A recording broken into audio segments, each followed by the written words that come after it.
আমাদের আজকের নিবেদন সুনীল গঙ্গোপাধ্যায়ের গল্প একটি গ্রাম্য পটচিত্র।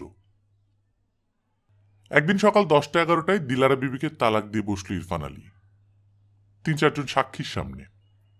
হ্যাঁ, রাগের মাথায় কাজটা করে ফেলেছে বটে, কিন্তু তুমি হাসতে হাসতে বললে না চোখ পাকিয়ে চিৎকার করে বললে, শরীয়ত তো তা দেখতে যাবে না।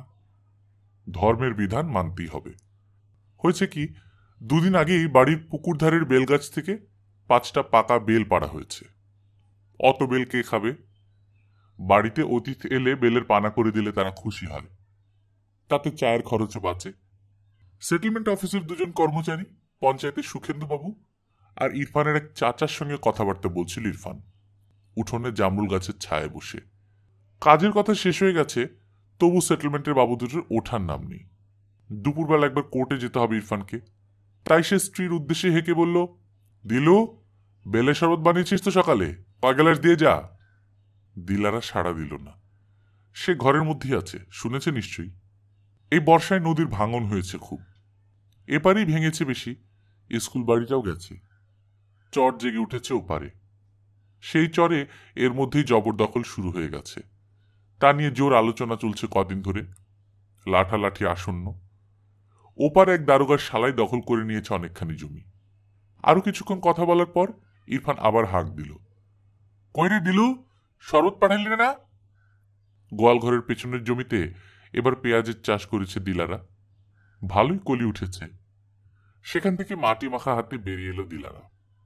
মাথায় ঘোমটাটা টেনে দিয়ে সে বলল, শরবত এখনো হয় নাই।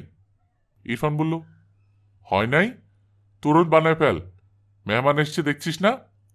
দিলারা বলল, আমার এখন টাইম নাই, শাহেদরে বলেন। ইরফান বদমেজাজি মানুষ, বইয়ের এরকম উদ্ধত জবাব তার সহ্য হবে কেন? তাছাড়া ইদানিং একটা ব্যাপার ঘটেছে, তার জন্য সবাই তার সঙ্গে খাতির করে কথা বলতে শুরু করেছে, শুধু নিজের বউয়ের কাছেই মান বাড়েনি। ইরফান বলল, তোর টাইম নেই? কি এমন রাজকার্য করছিস? যা, শিগগির যা। দিলারা 2 হাতের মাটি পরিষ্কার করতে করতে বলল, কইলাম তো আমি এখন পারবো না, আগে গোসল না করে। সে আট চোখে একবার দেখলো ইরফানের চাচা খালেকের দিকে। এই লোকটি এখন রোজ আসে। ইরফান যতক্ষণ বাড়িতে থাকে ততক্ষণ মাছির মতন লেপটে থাকে তার গায়ের সঙ্গে। ইরফান উঠে দাঁড়িয়ে গর্জন করে বলল, তোর বেশি বেশি বার বেড়েছে না? কথাগুলি কানে যায় না? আমার কথা গ্যারেজি করিস না, তুই দূর হয়ে যা, এ বাড়ি তার ঠাঁই নাই, যা, তালাক। অন্যরা সন্ত্রস্ত হয়ে উঠল। খালেক 2 হাত তুলে ব্যাকুলভাবে বলল, ওরে ইরফান, করিস কি, থাম। ইরফান সে অনুরোধ অগ্রাহ্য করে আরো 2বার উচ্চারণ করল, তালাক তালাক। ব্যাপারটার গুরুত্ব প্রথমটা ঠিক বুঝতে পারল না দিলারা। স্বামী স্ত্রীর মধ্যে মাঝে মাঝে কোন্দল তো হয়ই, লোকজনের সামনে ফুড়ে বেরোলে পীড়া বেশি হয়।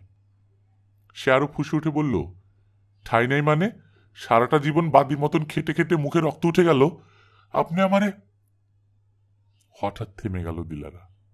তালাক শব্দ 3বার। এবার তার মর্মে আঘাত দিল। নিজের মায়ের মৃত্যু সংবাদ শোনার পর তার যা অবস্থা হয়েছিল, থরথর করে কেঁপে উঠেছিল শরীর, সেরকম ভাবেই থুপ করে বসে পড়ল মাটিতে। উল্টে গেল চক্ষু দুটো। অপর 4জন স্তম্ভিতের মতন দাঁড়িয়ে পড়েছে। এই সময় তাদের উপস্থিতিরও একটা দায়ভাগ আছে, যেন চোখের সামনে একটা হত্যা দৃশ্য প্রত্যক্ষ করা। বিচারকের সামনে তা স্বীকার করতেই হবে। সুখেন্দু আর খালেক ইরফানকে কিছু বলতে গিয়েও কথা খুঁজে পেল না। আর তো বোঝাবার কিছু নেই। বাতাসে এসব কথা নিমেষে ছড়ায়। ছুটে এলো পাড়াপড়শিরা। এ মহকুমায় সুলতানপুর নামেই 2টি গ্রাম আছে। এখানের নদী অনেকটা বাঁক নিয়েছে বলে এই গ্রামের নাম মুখে মুখে বাঁকা সুলতানপুর। অন্তত 10 বছরের মধ্যে এখানকার কোনো পরিবারে 3 তালাকের মতন ঘটনা ঘটেনি। সেরকম কারো কিছু স্মরণেও নেই। কোনো পুরুষেরই বউ নেই একটার বেশি।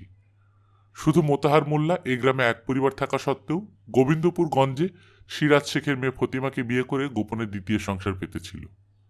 2 নৌকায় পা দিয়ে চালাচ্ছিল কিছুদিন। তবে এসব কথা বেশি দিন চাপা থাকে না।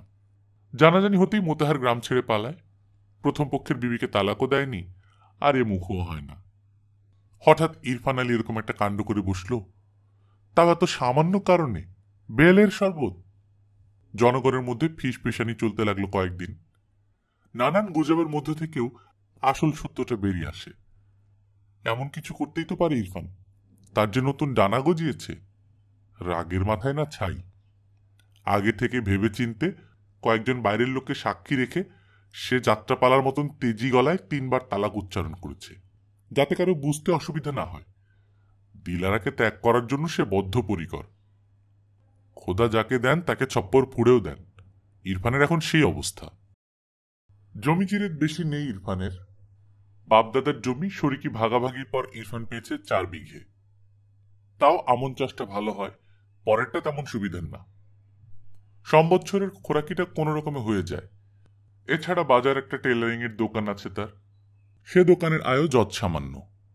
একটা সেলাই মেশিন কখনো ইরফান নিজে চালায়, শিবু নামে একটি অল্প বয়সী ছেলেকেও রেখেছে। লুঙ্গির ফুতোয় সেলাই করে, অন্য বিশেষ কিছু সুবিধা করতে পারে না। পারলি বা কি হতো? বছর দেড়েক আগে একটা রেডিমেড বস্ত্রালয় খুলেছে মহাপাত্ররা 2 ভাই।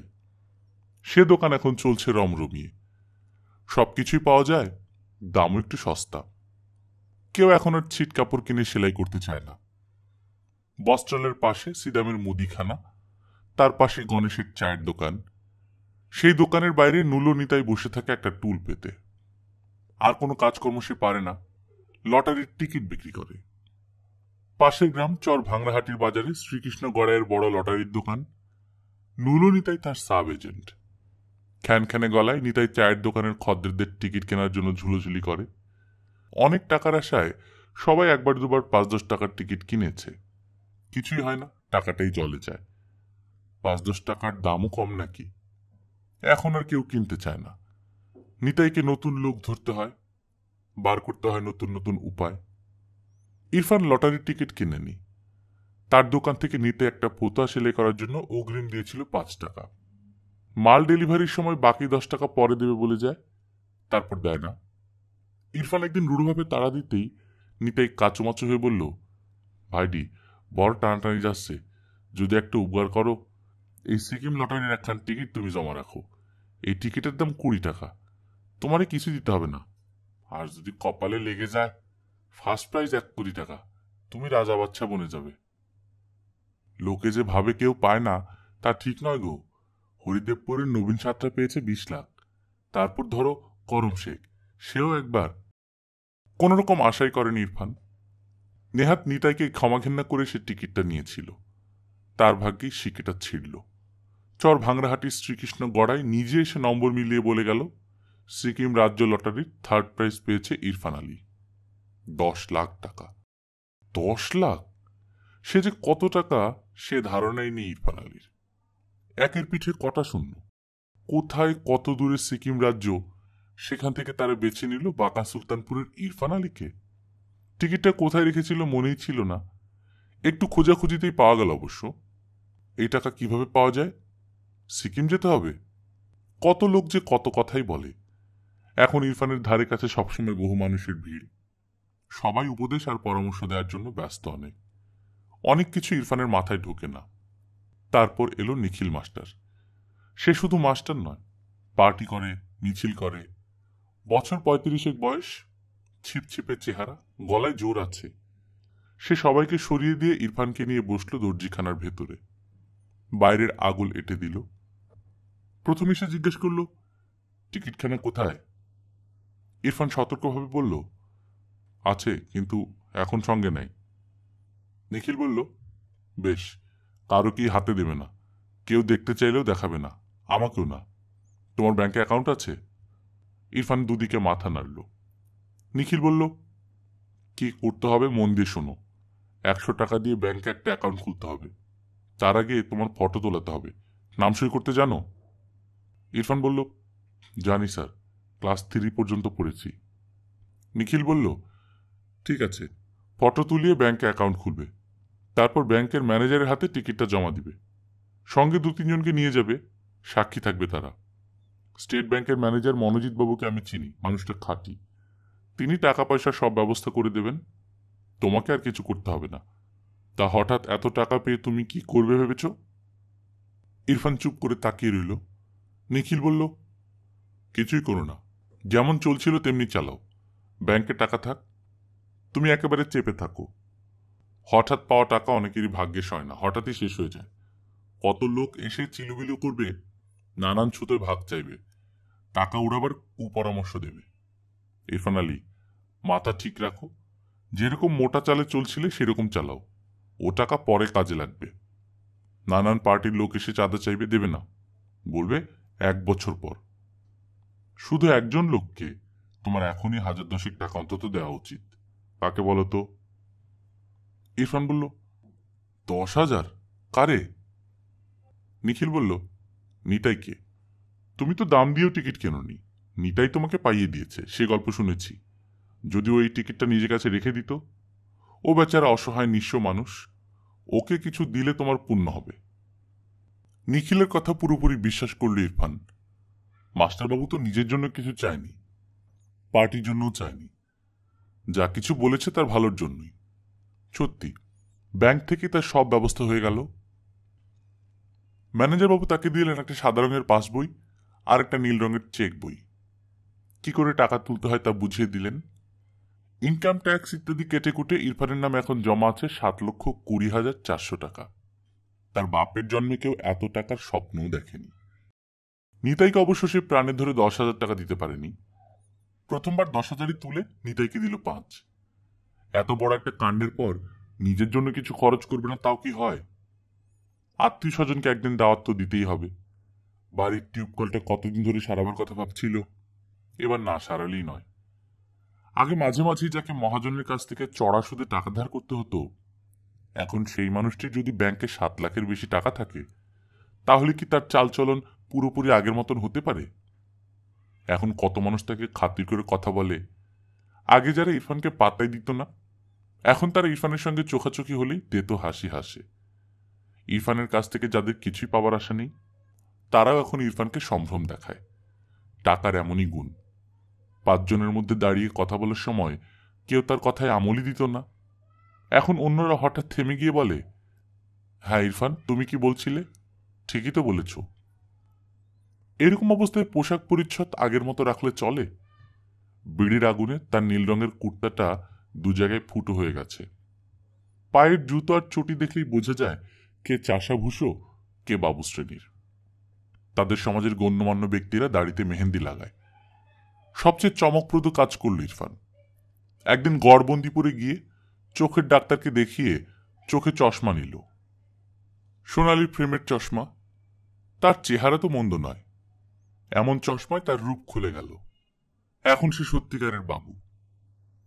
সই করে চেক কাটলেই টাকা তোলা যায়, এতে সে বেশ মজা পেয়েছে। মাঝে মাঝে সে টুকটাক টাকা তোলে, খুব বেশি না, 2,000, 5,000। নতুন নোটগুলোর দিকে মুগ্ধভাবে তাকিয়ে থাকে, গন্ধ শুকে। আগে 1,000 টাকা রোজগার করতে শরীরে রক্ত পানি করতে হয়েছে, আর এখন শুধু ইরফান আলীর নামটা লিখলেই যত ইচ্ছে টাকা আসে। নিখিল মাস্টারের কথা তার মনে পড়ে মাঝে মাঝে। ঠিকঠাক পরামর্শ দিয়েছিলেন তিনি। এখনো ইরফান তো 2 হাতে টাকা উড়ায় না, কারোকে কিছু দেয়ও না।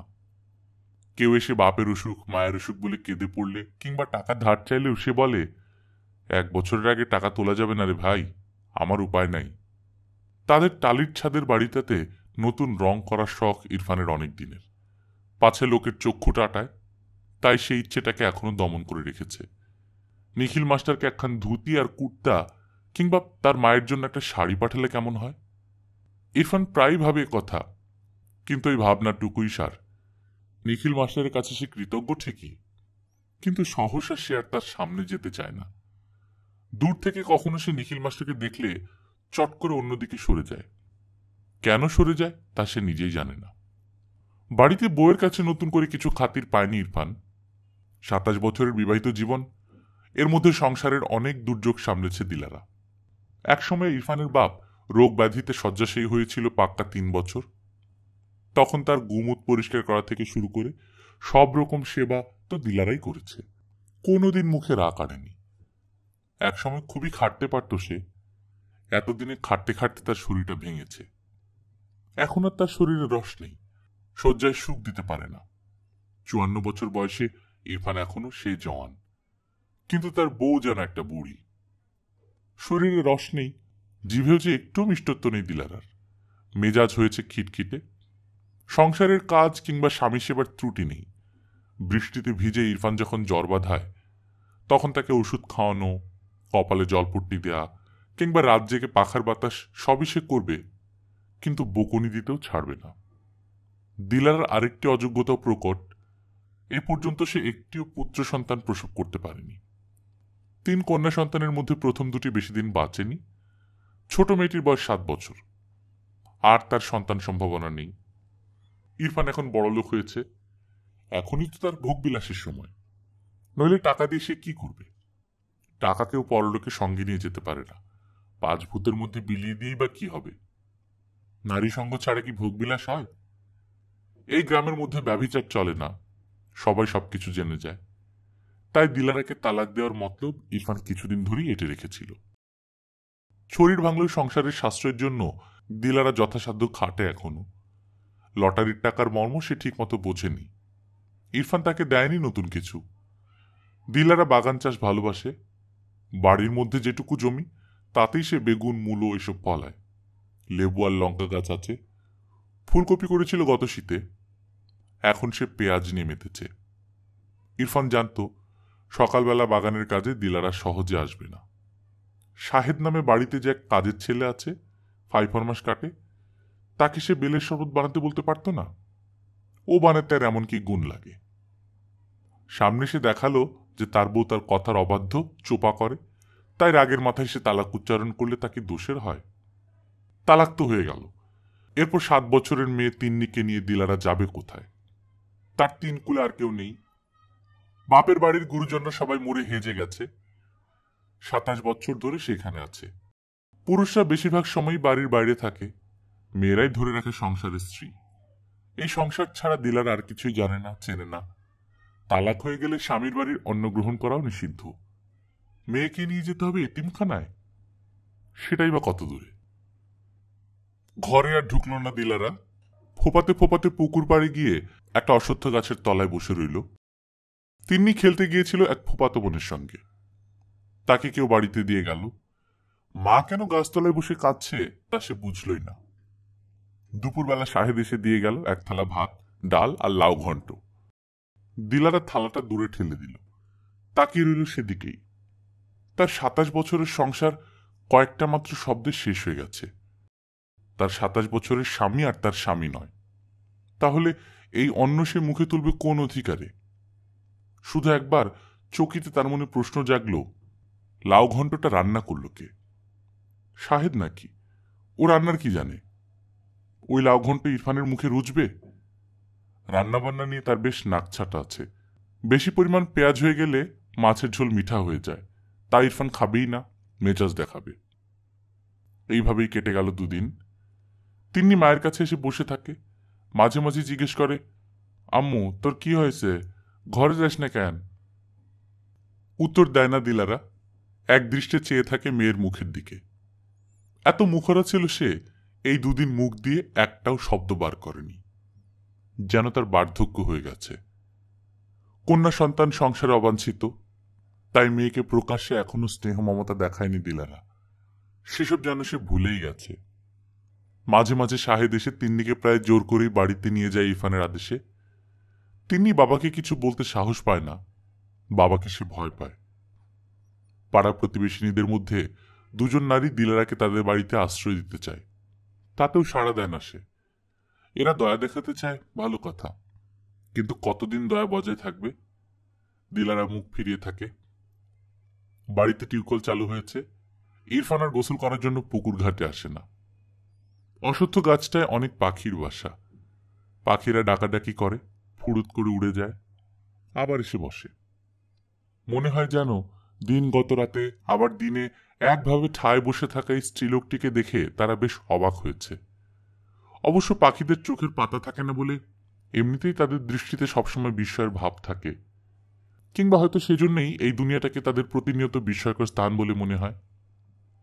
যখন দুপুর একেবারে শুনশান, কাছাকাছি কেউ থাকে না, তখন দিলারা চোখের জল মুছে পাখিদের দেখে। ওরা ইচ্ছে মতন যেখানে খুশি উড়ে যেতে পারে, কখন কোন গাছের ডালে বসবে তারও কিছু ঠিক ঠিকানা নেই।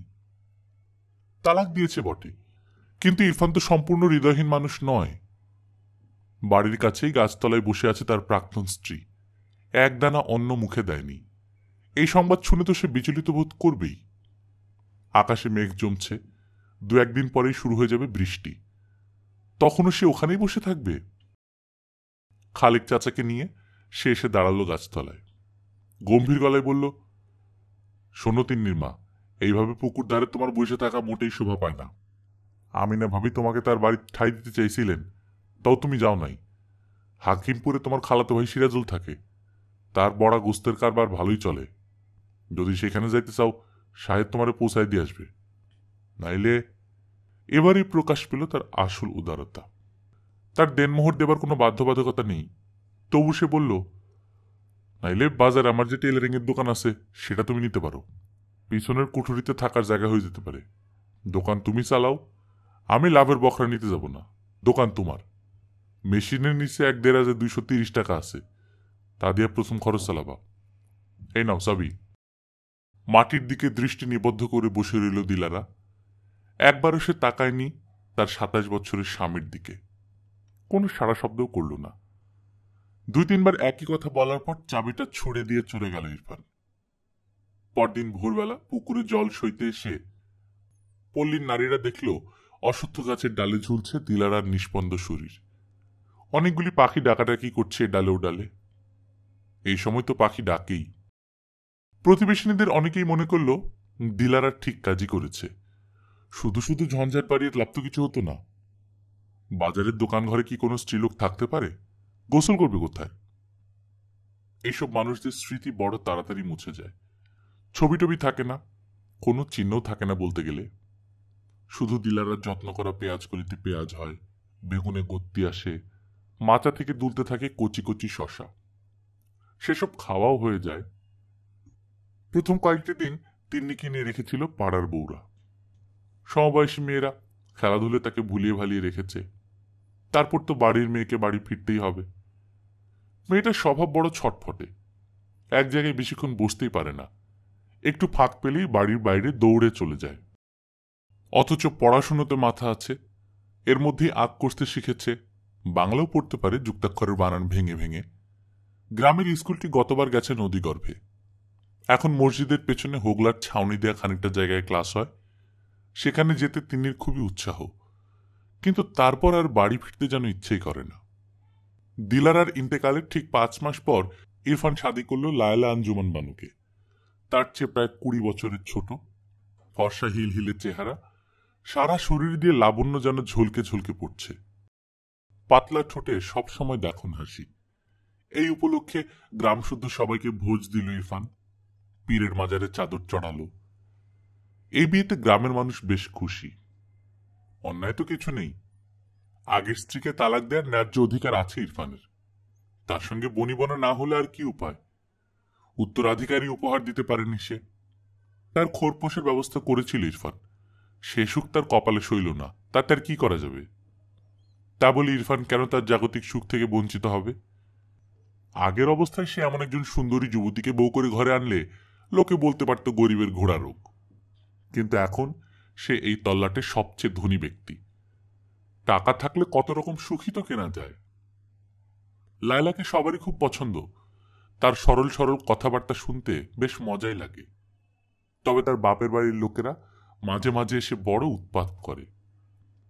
লায়লা এরকম ধারধারা গোবিন্দপুরের মেয়ে নয়। তার বাড়ি গঞ্জ অঞ্চলে, বিশাল 51টি পরিবার, নানা রকম সম্পর্কের ভাই বোনের সংখ্যা অনেক। তারা তো নতুন দুলাভের বাড়িতে আসতেই পারে। প্রায় তারা আসে মোটরসাইকেল হাঁকিয়ে। একবার এলো একটা সাদা রঙের গাড়ি ভাড়া করে 7-8 জন। এখানে নদীর পাড় ভাঙছে, ভেঙেই চলেছে, সেটাই নাকি একটা দর্শনীয় ব্যাপার। তরুণী ভার্যার মনোরঞ্জনের জন্য পুরুষ মানুষ কি না করতে পারে। এর মধ্যে মুঠো আলগা করেছে ইরফান। নিখিল মাস্টারের উপদেশ আর তার মনে পড়ে না। ঘন ঘন টাকা তোলে ব্যাংক থেকে। এর মধ্যে একটা পাকা দালান বানানো হয়েছে। নদীর খেয়াঘাটে ডাক দিয়ে পারানি কিনেছে 1 বছরের জন্য। একলপ্তে 10 বিঘে জমি কেনারও কথাবার্তা চলছে। লায়লার 2 ভাই এখন তার প্রধান পরামর্শদাতা। এই বাড়ির চেহারাই পাল্টে গেছে এখন। প্রতিদিনই জমজমাট ভাব। লায়লার বাপের বাড়ির থেকে রান্নার জন্য একজন মেয়ে লোক আনানো হয়েছে, তার নাম সেতারা। লায়লাকে সে কোলে পিঠে করে মানুষ করেছে। এখন বয়স হলেও শরীরে যথেষ্ট তাকত। এক হাতে 20-25 জনের খাদ্যদ্রব্য পাক করে ফেলতে পারে অনায়াসে। বাড়িতে এত লোক একসঙ্গে দেখলে তিন্নি মাঝে মাঝে ঘাবড়ে যায় বটে, কিন্তু তার কোনো অযত্ন হয় না। লায়লা প্রথম থেকেই তাকে সুনজরেই দেখেছে। তার নিজের মধ্যেই একটা বালিকা বালিকা ভাব আছে এখনো। সৎমা শুনলেই কেমন যেন হিংসুটি ভয়ঙ্করী মনে হয়। লায়লার মধ্যে সেরকম ভাব একটুও নেই। সে নিজে গঞ্জের স্কুলে ক্লাস 5 পর্যন্ত পড়েছে। তিন্নিকে সে পড়াতে বসায় বিকালবেলা। ছড়া শেখাবার সময় দুজনে একসঙ্গে ছড়া বলে। মাঝে মাঝে দুজনই একসঙ্গে হেসে গড়িয়ে পড়ে। লায়লার 2 ভাই খালেক আর বদন। এর মধ্যে বদনের স্বার্থবুদ্ধি বেশি, আর খালেক অনেক দিল খোলা। তিন্নি সম্পর্কে এদের মনোভাবও বিপরীত। ইরফানের স্নেহ বাৎসল্য বোধ কম। সে মেয়েকে নিয়ে কখন আদিক্ষেতা করেনি। সে আছে, ঘুরে ফেরে, খায় দায়। ইরফান দেখে, সেটাই যথেষ্ট। কারো কারো স্নেহ ভালোবাসা হয় বড় বেশি একমুখী। সে তার আর নিজের সন্তানাদি নেই, বাল বিধবা। দ্বিতীয়বার আর নিকে হয়নি। সব স্নেহ সে উজাড় করে দিয়েছে লায়লাকে। লায়লার শ্বশুরবাড়িতেও সে এসেছে স্বেচ্ছায়। তাকে সে চোখে হারাতে চায় না। শ্বশুর শাশুড়ির ঝামেলা নেই। লায়লা এখানে সুখের রাজত্ব গড়বে, পাশে থাকবে সে তারা। কিন্তু এর মধ্যে তিন্নির স্থান কোথায়? প্রথম প্রথম কয়েকদিন সে তিন্নির ওপর নজর রাখে। বাচ্চা মেয়েটার মধ্যে সে দোষের কোনো কিছু দেখতে পায় না। শুধু ওর অস্তিত্বটিই দোষের। ও না থাকলে তো ভালো ছিল। প্রথম প্রথম ভাবত, আছে তো থাক না, ওর খাওয়া পড়ার কতই বা খরচ খরচা লাগে। কিন্তু ও মেয়ে তো বড় হবে, তখন ওর দাবিও বাড়বে। ও যদি লায়লার সমান হতে চায়, তারপর অবস্থা অনুযায়ী মানুষের স্বাদই দিতে হবে। সে তো অনেক টাকার ধাক্কা। ওর স্বামীটাই বা কেমন হবে? যদি একটা চশমখোর হয়, যদি সে ভালো মানুষ ইরফান মিয়াকে নিত্য শোষণ করে। এখনো 8 বছর বয়স হয়নি তিন্নির, তবু তার দিকে তাকিয়ে সিতারা বিবি অনেক দূর পর্যন্ত দেখে ফেলে। ভয়ে তার শিহরণ হয়। এখন যে বাচ্চা মেয়েটি হাসছে, খেলছে, দৌড়দৌড়ি করছে, কয়েক বছর পরে এ মেয়েই হবে হিংস্র বাঘিনী। লায়লার জীবন বিস্ময় করে দেবে। লায়লারও নিজের সন্তান হবে, তাকে বঞ্চিত করবে এই মেয়ে। এসব আশঙ্কার কথা সে তারা অনবরত লায়লার কানে ঢালতে লাগলো। প্রথম প্রথম লায়লা বিরক্ত বোধ করত। কি সব অলক্ষণে কথা, তিন্নি বেশ মেয়ে। কিন্তু দিনের পর দিন একই কথা শুনলে ক্রমশ বিশ্বাসযোগ্যতা এসেই যায়। ইরফানের গোচরেও যায় এই বৃত্তান্ত। ইরফান কোনো মন্তব্যই করে না।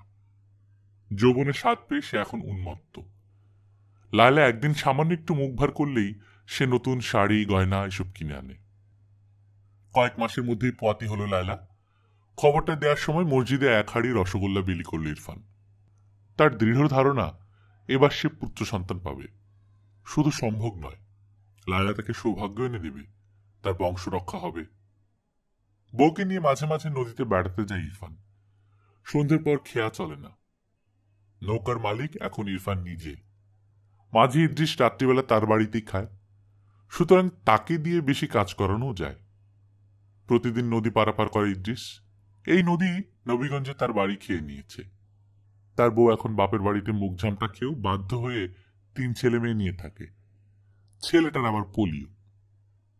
এক বিকেলে সেজেগুজে বেরোবার সময় লায়লা বলল, আয় তিন্নি, তুইও চল আমাদের সঙ্গে। শাড়ি পরবি? আমি তোকে শাড়ি পরিয়ে দিচ্ছি। লখার মাঠে আজ সিনেমা দেখাবে, তুইও দেখবি। তিন্নিকে শাড়ি পরিয়ে, গালে পাউডার মাখিয়ে, কপালে টিপ লাগিয়ে সাজিয়ে দিল লায়লা। অনভ্যস্তভাবে পুতুলের মতন পা ফেলে ফেলে বাবা মায়ের সঙ্গে চলল তিন্নি। আকাশে অল্প অল্প মেঘ, তবে সহসা ঝড়ের সম্ভাবনা নেই। আর ঝড় উঠলেও সামাল দিতে পারবে ইদ্রিস। ভরা বর্ষার নদী, ফনফন করছে পানি। সারা শীতকাল আর গ্রীষ্মকাল এই নদী না খেয়ে উপসী হয়ে থাকে। চেহারা হয়ে যায় শুকনো দড়ির মতন, কিংবা শয্যাশায়ী মুমূর্ষুর মতন। এখন এই কয়েকটা মাস তার সারা অঙ্গে যৌবন তরঙ্গ। আর যৌবনে খিদেও হয় সাংঘাতিক। অনবরত পাড় খায়, গাছপালা, বাড়িঘর সমেত ভূমি গ্রাস করে নেয়। তবে শুধু একদিকের পাড় খেয়ে তার আশ মেটে না। স্বাদ বদলের জন্য 2-3 বছর পর আবার অন্য পাড় খায়। সেখানকার মাটির স্বাদ বুঝি আলাদা। সন্ধে হয় হয়, বদর বদর করে ইদ্রিস নৌকা ছেড়ে দিল। এরই মধ্যে চাঁদ উঠেছে, মেঘের ফাঁকে ফাঁকে লুকোচুরি খেলছে। পাশাপাশি বসেছে ইরফান আর লায়লা। আজ ইরফান পরেছে সিল্কের সবুজ কুর্তা, মাথায় ফেস টুপি, আর টুকটুকে লাল শাড়ি পরা লায়লা যেন সাক্ষাৎ এক হুরি। খোপায় গুজেছে সাদা ফুল, কি সুন্দর মানিয়েছে দুজনকে। তিনি একবার এদিক আর একবার ওদিকে মুখ ফিরিয়ে দেখছেন ওদিকে। বৈঠার আওয়াজের সঙ্গে সঙ্গে পাড় ভাঙার অনবরত ঝুপঝুপ শব্দও শোনা যায়।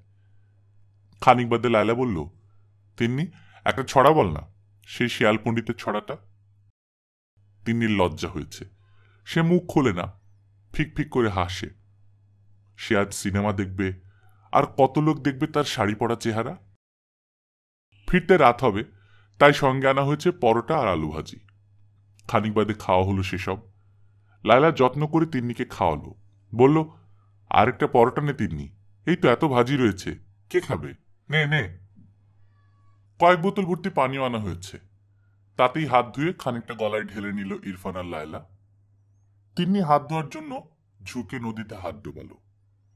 তখনই একখণ্ড কালো মেঘ ঠেকে দিল চাঁদটাকে। একেবারে আধার হয়ে গেল চারদিক। ইরফান ফিসফিস করে বলল, দে ইদ্রিস, এবার। ইদ্রিস পানি থেকে বৈঠা তুলে খুব জোরে একটা ঘা মারল তিন্নির ঘাড়ে। তারপর পাছার তলে হাত দিয়ে ঠেলা মারল। তিন্নি উল্টে পড়ে গেল নদীতে। গুপুস করে একটা শব্দ হলো শুধু। তারপর কিছুক্ষণ তিনজনে নিশ্চল, নৌকো স্থির, কোনো শব্দ নেই। কালো মেঘটা সরে গিয়ে আবার ফুটল একটু ফ্যাকাশে জ্যোৎস্না। দূরে দূরে দেখা যাচ্ছে আর কয়েকটা নৌকোর আলোক বিন্দু। মেয়েটা একেবারে তলিয়েই গেছে। ওইটুকু একটা প্রাণ গেল কি থাকলো তাতে পৃথিবীর কি বা আসে যায়। এমন তো কতই যায় হর রোজ। তিন্নির জন্য শোক করার কেউ নেই, বরং সে ডুবে গিয়ে কিছু মানুষের জীবনে স্বস্তি এনে দেবে। কিন্তু হঠাৎ অন্যরকম প্রতিক্রিয়া হলো লায়লার। নৌকো যখন লখার মাঠের কাছাকাছি এসে গেছে, দেখা যাচ্ছে সিনেমাওয়ালাদের আলো, শোনা যাচ্ছে উৎসুক জনতার মৃদু গুঞ্জন ধ্বনি। সেই সময় লায়লা উঠে দাঁড়িয়ে বলল, মেয়েটাকে খতম করে দিলে, সিনেমা দেখবে কত আশা করেছিল, হায় আল্লাহ, এটা তোমরা কি করলা। পরিকল্পনাটা সবই জানতো লায়লা, সে সম্মতি জানিয়েছিল। এখন সে দুষতে লাগলো তার স্বামী আর ইদ্রিসকে। শুধু তাই নয়, সে এমনই বিকৃত গলায় চিৎকার করতে লাগলো যে তাকে সামলানোই এখন কঠিন। ইরফান তাকে জড়িয়ে ধরলেও সে ছিটকে সরে যেতে চায়। সর্বনাশ, এখন জানাজানি হলে যে সকলেরই হাতে দড়ি পড়বে, লায়লাও ছাড়া পাবে না। সিনেমা দেখার আর প্রশ্নে ওঠে না। নৌকোর গোলে ঘুরিয়ে দিল ইদ্রিস। লায়লাকে জোর করে শুইয়ে তাকে চেপে ধরে রইল ইরফান। পাশ দিয়ে দু একটা নৌকো যাচ্ছে, তারা কেউ অবশ্য লায়লার গোঙানি শুনতে পায়নি। ফিরে আসা হলো ভালোই ভালোই। ঘাটে নেমে নিজেই খুব চেঁচিয়ে কান্না শুরু করল ইরফান। এখন সব লোককে জানান দিতে হবে। বাড়িতে এসেও শুরু হলো কান্নার রোল। সে তারাও যোগ দিল তাতে। এটাই নিয়ম। মৃত্যু সংবাদ পেয়ে সকলকেই কান্নার জোকার তুলতে হয়। দুদিন পর এ বাড়িতে এলেন পুলিশের দারোগা নিয়ামত খান। এই গ্রামে থানা নেই, দারোগা এসেছেন নবীগঞ্জ থেকে। নিয়ামত খানের দশাশই চেহারা, বদমেজাজি, সবসময় মুখে পান। সবাই জানে এই দারোগা যেমন ঘুষখোর তেমনি স্বেচ্ছাচারী। সরকার কিংবা সংবিধান থাকেন অনেক দূরে। এখানকার পুলিশদের ওপরওয়ালা কেউ নেই। এখানে কর্তার ইচ্ছাতেই সব কর্ম হয়। উঠোনে একটা কুর্সি পেতে দেওয়া হলো নিয়ামত খানের জন্য। মুখ ভর্তি পান, তবু তিনি একটা সিগারেট ধরালেন। দিলারের আত্মহত্যার পরও তিনি একবার এসেছিলেন, নিয়ম রক্ষার জন্য আসতেই হয়। তখন বেআইনি কিছু পাননি, তবে কোনো বাড়িতে এলেই কিছু প্রণামী তার পাওনা হয়, তা পেয়েছিলেন। ঠিকঠাক রিপোর্ট দিয়েছিলেন। এবারের ঘটনা একটু আলাদা। গ্রামের ৮-১০ জনের মধ্যে যে একজন, সে যদি হঠাৎ আঙুল ফুলিয়ে কলাগাছ হয়, তবে তার সম্পর্কে অন্য ৯ জনের রাগ কিংবা ঈর্ষা হবে না। এটাই তো মানুষের স্বভাব ধর্ম। তা লোকটির ব্যবহার না বদলালে অন্যরা মেনে নিতে পারত। কিন্তু বিনা উপার্জনের সম্পদে বিষ থাকবেই। সেই বিষে মাথা বিগড়ে দেয়। চতুর্দিকে এখন আলোচনা চলছে ইরফান আর লায়লা নিজে তাদের আগের পক্ষের মেয়েকে খুন করেছে, সরিয়ে দিয়েছে পথের কাঁটা। এরকম জনমতের চাপে পুলিশকে কিছু করতেই হয়। তাই তো এসেছেন নিয়ামত খান। কিন্তু তিনি অনুত্তেজিত। ডাকাতি নয়, ২-৪টে লাশ পড়ে যাওয়ার ব্যাপার নয়, একটা বাচ্চা মেয়ের উধাও হওয়ার ঘটনা। তার জন্য আর কত সময় দেওয়া যেতে পারে। উঠোনের কুর্সিতে বসে সিগারেট টানতে টানতে নিয়ামত খান ইরফানকে জিজ্ঞেস করলেন, বলো দেখি বৃত্তান্তটা, সন্ধ্যে থেকে পরপর কি হলো? এর মধ্যে অন্তত 100 বার মনে মনে ঘটনার পুনরাবৃত্তি করেছে ইরফান। প্রথম রাত্রিরে সে তো ঘুমোতেই পারেনি, সুতরাং বর্ণনা দিতে ইরফানের কোনো সমস্যা হলো না। মাঝে মাঝে মাথা নাড়তে লাগলেন নিয়ামত খান, যেন তিনি সব বুঝতে পারছেন। একটা দুরন্ত ছটফটে মেয়ে বেশি ঝুঁকেছিল নদীর পানিতে হাত ডুবিয়ে, সে তো পড়ে যেতেই পারে। এরকম দুর্ঘটনা মাঝে মাঝেই ঘটে। বর্ষার নদীতে সকলকে সাবধান হতে হয়। এই কেসে বাপ মায়ের কোনো ক্রিমিনাল অফেন্স তো প্রমাণ করা যায় না। নিয়ামত খান ভোজন রসিক, তার জন্য খাঁটি ঘিয়ের বিরিয়ানি রান্না করে রেখেছে সে তারা। সেই বিরিয়ানির প্লেট দেওয়ার আগে দারোগাবাবুর হাতে একটা মোটা খাম দিল ইরফান। খামটা একবার খুলে দেখলেন নিয়ামত খান, মনে হলো 1000-10 নোট। তিনি মৃদু হেসে খামটা রাখলেন প্যান্টের পকেটে। স্বস্তির নিঃশ্বাস ফেলল ইরফান।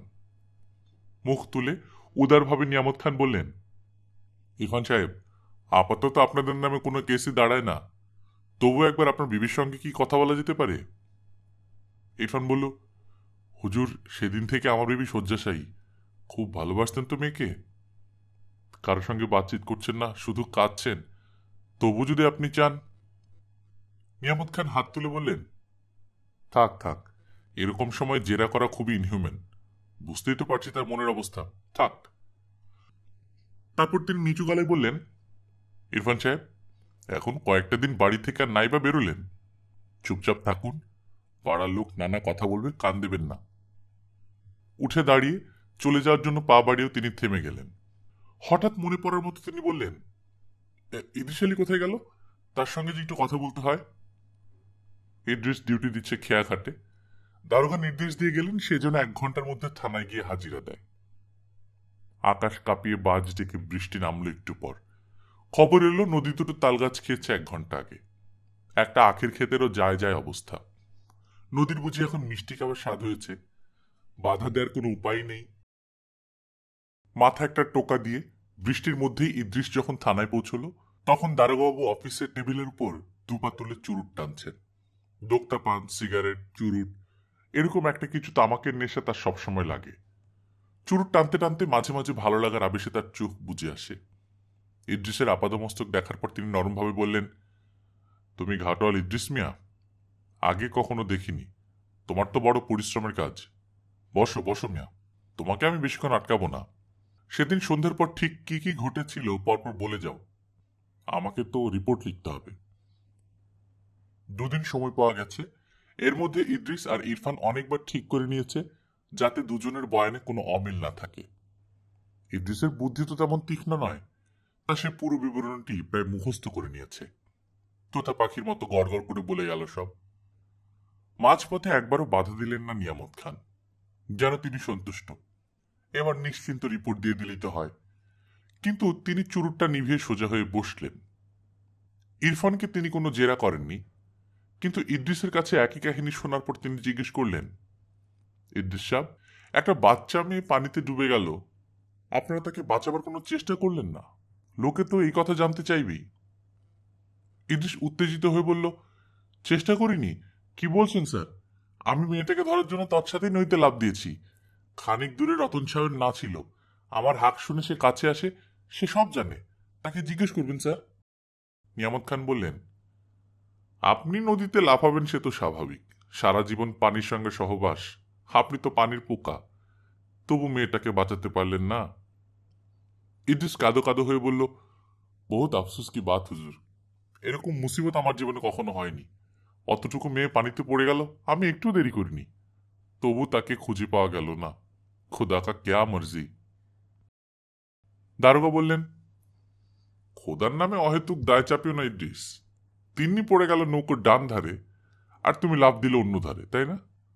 তাহলে তুমি আর মেয়েটাকে পাবে কি করে? দারুণ বিহ্বলভাবে ইদ্রিস বলল, আপনি এসব কি বলছেন হুজুর? ডান ধারে অন্য ধারে, এসব তো আমি কিছুই বুঝছি না। দারোগা বললেন, বিপদের সময় এসব মনে রাখাও শক্ত। আচ্ছা ইদ্রিস, বলো তো, মেয়েটার লাশ গেল কোথায়? এসব পানিতে ডোবা কেসে লাশ ভেসে ওঠে, তিন্নির কি হলো? ইদ্রিস নিজেকে কিছু সামলে নিয়ে, পুলিশের সামনে একজন সাধারণ মানুষের নাগরিক অধিকার সামলে নিয়ে বলল, সে আমি কেমনে জানবো? নদীর গর্ভে কত কি তলিয়ে যায়। এখন আবার কুমির কামড়ের উপদ্রব শুরু হয়েছে। কোনো কামড়েকে টেনে নিয়ে গেছে হয়তো। নিয়ামত খান আরেকটা সিগারেট বা চুরুট খোঁজার জন্য এ পকেট সে পকেট হাতড়িয়ে তারপর সামনের একটা রেকাবি থেকে এক কিলি পান মুখে দিয়ে আধ মিনিট সময় নিলেন। তারপর বললেন, কামঠে নিয়ে গেছে? কুমির কামঠ আছে জেনেও তুমি কেন পানিতে ঝাঁপ দিলে? তোমার প্রাণের মায়া নেই? ইদ্রিস বলল, হুজুর, গরিবের তো প্রাণের বিপদ প্রতি পদে পদে, ওসব ভাবলে কি চলে? এরকম একটা আপ্তবাক্য শুনেও হা হা করে হেসে উঠলেন নিয়ামত খান। মনে মনে বললেন, যাত্রার টিভি সিরিয়ালের এমন ডায়লগ সবাই শিখে গেছে। তারপর তিনি হাঁক দিলেন, দরওয়াজা। একজন সেপাই পাশের ঘরের দরজা খুলে দিল। নিয়ামত বললেন, ইদ্রিস, ওই দিকে ভালো করে দেখো। ইদ্রিসের তখন ভূত দেখার মতন অবস্থা। সে ঘরের একটা টুলে বসে আছে তিন্নি, তার মাথায় একটা ব্যান্ডেজ। সে একটা ভুট্টার দানা খুঁটে খুঁটে খাচ্ছে। ইদ্রিসের মুখে আর কোনো কথা নেই। নিয়ামত খান বললেন, তুই ওর মাথায় মেরেছিলি, আঘাতটা তেমন তেমন জোর হয়নি, তোরা ভেবেছিলি মরেই গেছে। তুই কিংবা তোর মুরব্বীরা কেউ জানতই না তিনি এই বয়সেই সাঁতার শিখে নিয়েছে। যে সাঁতার জানে সে জ্ঞান থাকলে ডুবে মরে না, বুঝলি? ইদ্রিস বিস্ফোরিত চোখে চেয়ে রইল। নিয়ামত বললেন, ওই মেয়েটার যদি মৃত্যু হতো তাহলে তোরও নির্ঘাত মৃত্যুদণ্ড হতো, বুঝলি? মৃত্যু ঘটাবার চেষ্টাও বিরাট অপরাধ। বছর 10 তোকে ঘানি ঘোরাতে হবে তো নিশ্চিত। ইদ্রিস বলল, ঠিকই তো। নিয়ামত একটু কৌতূহল ভরে জিজ্ঞেস করলেন, কি বললি? কি ঠিকই তো? আমি পাপী হুজুর, অর্থ লোভে কাজ করেছি। নিজের ছেলের চিকিৎসার কথা ভেবে না হুজুর, কোনো কারণে অপরের প্রাণ নেওয়া যায় না। আমার যা হয় হোক হুজুর, আমি তিন্নির মৃত্যুর জন্য দায়ী, আমাকে শাস্তি দিন। নিয়ামত বাঁকা সুরে বললেন, এখন ধরা পড়ে তুই শালা আমাদের মন ভেজাবার চেষ্টা করছিস, শাস্তি তোকে পেতেই হবে। ওসব অভিনয় আমরা অনেক দেখেছি। ইরফানের কাছ থেকে যা টাকা পেয়েছিস সব লুকিয়ে রেখেছিস অন্য জায়গায়। তোর ছেলে মেয়েদের তুলনায় তিন্নির জীবনের কোনো দামই নেই না? ঘুষখোর বাজখাই ধরনের দারোগা নিয়ামত খান তিন্নিকে ডেকে আনলেন সামনে। তার দিকে কয়েক মুহূর্ত চেয়ে থেকে বললেন, wonder, life is full of wonders. হরিদেবপুরের শ্মশানে সবাই প্রথমে তিন্নিকে প্রেতজনই ভেবেছিল। তখন মধ্যরাত্রি। এই সময় শ্মশানে কোনো শবদেহ আসেই না বলতে গেলে, কিন্তু বেশ কিছু গেজেল সেখানে আড্ডা মারে। দুজন সাধুর আখড়ায় ধুনি জ্বলে। সেই সময় নদী থেকে উঠে আসা এক জীবের ক্রন্দন শব্দ শুনে শ্মশানচারীরা সন্ত্রস্ত হয়ে উঠেছিল। হামাগুড়ি দিয়ে আসছে প্রাণীটি, মনুষ্য আকৃতি, শরীরে এক বিন্দু সুতো নেই, রক্ত কাদামাখা, মাঝে মাঝে থামছে আর ফোপাচ্ছে। সাঁতার জানে বলেই বেঁচে এসেছে তিন্নি। তার পরনের শাড়িটারি কোথায় খুলে গেছে। চেহারাটাও তখন এমনই বিভৎস যে দেখলে ভয় লাগারই কথা। শেষ পর্যন্ত সেই শ্মশানের লোকেই তাকে খাদ্য বস্ত্র দিয়েছে, ব্যান্ডেজ বাঁধা হয়েছে মাথায়, আশ্রয় পেয়েছে বান্ধব সমিতিতে। দুদিন আগে যে সাক্ষাৎ জমের গ্রাস থেকে ফিরে এসেছে, তিন্নির মুখ দেখে তা বোঝার উপায় নেই। দিব্যি কামড়ে কামড়ে খাচ্ছে ভুট্টার দানা। বেশ কয়েক পলক তিন্নির দিকে তাকিয়ে থাকার পর নিয়ামত খান হুকুম দিলেন ইদ্রিসকে গারদে আটকে রাখার। লায়লা না হয় সৎমা, কিন্তু ইরফান তো সাক্ষাৎ পিতা। সে পিতা হয়ে নিজের কন্যাকে খুন করার ব্যবস্থা করেছিল। এরকম একটা ঘৃণ্য অপরাধের মূল আসামি তো ইরফানই। অথচ কি আশ্চর্য ব্যাপার, ওই স্বামী স্ত্রীকে ধরার কোনো চেষ্টাই করলেন না দারোগা সাহেব। যদিও তিনি ঘুষ খেয়েছেন, কত খেয়েছেন তা জানতে থানার কারোরই বাকি নেই, ও ঠিক জানাজানি হয়ে যায়। কিন্তু অত বড় ক্রাইমের জন্য ওই সামান্য টাকা। অন্য সময় তিনি অন্যদেরও কিছু ভাগ দেন, এবার কিছু দিলেন না। অবশ্য ওই টাকার ভাগ বটারই বা কি হবে? দারোগা সাহেব কি আরো কিছু আদায় করার আশায় আছেন? পুলিশের কাজে যারা ধানু হয়ে গেছে তারাও জানে শত ঘুষ দিয়েও সব অপরাধ চাপা দেওয়া যায় না। পাবলিক খেপে যাওয়ার একটা সম্ভাবনা থাকে, তাই মাঝে মাঝে কিছু কাজ দেখাতেই হয়। এটাও একটা বেশ বড় ঘটনা। হাটে বাজারে মানুষজন এ নিয়েই কথা বলছে, তাদের চুপ করানো যাবে না। দারোগা সাহেব তা বুঝছেন না কেন? হলো তাই। পরদিনই 4-5 জন লোক সঙ্গে নিয়ে থানায় এলেন নিখিল মাস্টার। দারোগা সাহেবের সঙ্গে তার আলাপ আছে, ভালোই সম্পর্ক। কিন্তু এখন উত্তেজিতভাবে চক্ষু লাল করে তেড়ে ফুড়ে বললেন, এটা আপনি কি করছেন বলুন তো?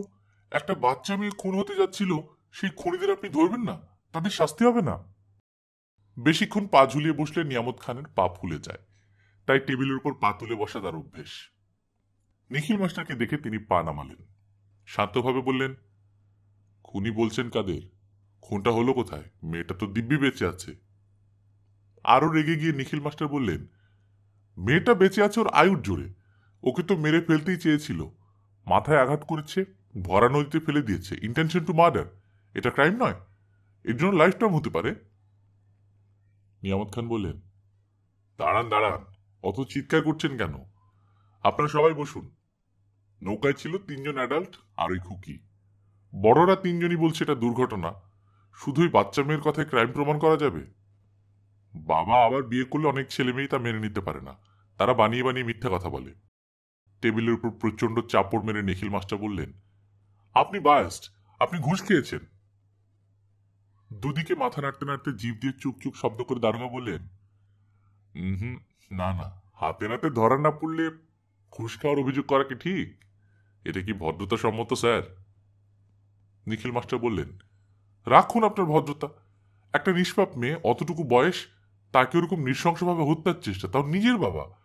এরকম খুনি বুক ফুলিয়ে বেড়াবে? আপনারা কিছু করবেন না? কি করব বলুন মাস্টার সাহেব, আইন তো অন্ধ, প্রমাণ ছাড়া কিছুই বোঝে না। দেখুন যদি আপনারা কিছু করতে পারেন। নিখিলের পাশ থেকে আরেকজন বললেন, আমরা তো ব্যবস্থা নেবই, জনগণকে ছাড়বে না। গভীর সন্তুষ্টির সঙ্গে দারোগা সাহেব বললেন, আজকাল তো জনগণই ভরসা। তারপর তিনি অকারণে হাসলেন। সেই দিনই দুপুরের দিকে ধেয়ে গেল কয়েকশো মানুষ ইরফানের বাড়ির দিকে। ইরফান আর লায়লা দুজনকে টেনে ছিঁচড়ে নিয়ে গেল নদীর ধারে অর্ধেক স্কুল বাড়ির সামনে। সেখানে শুরু হলো সালিশ সভা। দারোগা সাহেব আজ একবারও বেরোননি। হঠাৎ আজ অস্বাভাবিক গুমট, সবাই ঘামছে দরদর করে। দারোগা সাহেব পুরোদস্তুর পোশাক পরে আছেন বটে, কিন্তু বুকের বোতামগুলো সব খোলা। বিকেলবেলায় তার জলখাবার মুড়ি আর তেলে ভাজা। টেবিলের উপর খবর কাগজ পেতে ঢালা হয়েছে 250 মুড়ি, মাখা হয়েছে সর্ষের তেল দিয়ে, আনানো হয়েছে গরম গরম ফুলুরি আর আলুর চপ, আর কাঁচা লঙ্কা পেঁয়াজ।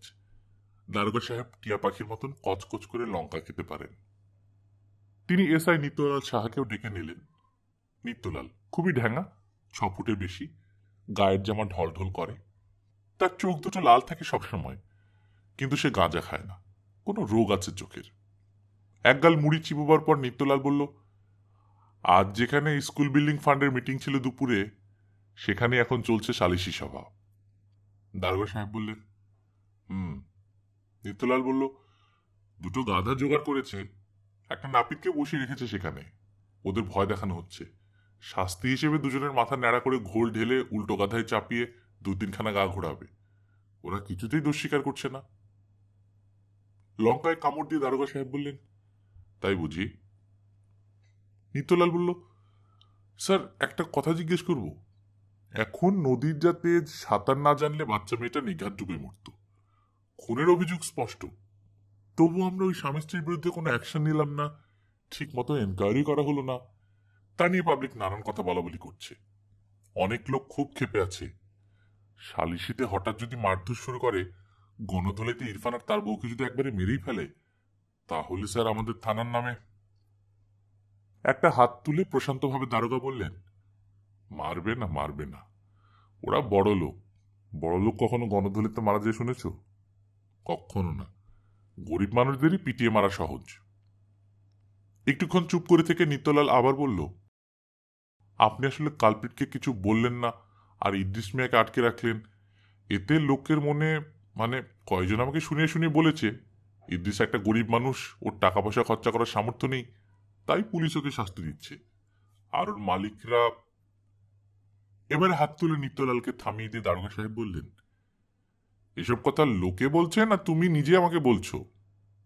তোমার বিবেক জেগে উঠেছে? তাহলে তোমার বিবেকবাবুকে বলো একটু বুদ্ধি খাটাতে। ইদ্রিস গরিব বলেই তাকে আটকে রেখেছি। কিন্তু কেন? ইদ্রিসই মেয়েটার মাথায় ডান্ডা মেরেছে। এই কথা জানাজানি হলে লোকের রাগ প্রথমে ওর উপর গিয়ে পড়ত।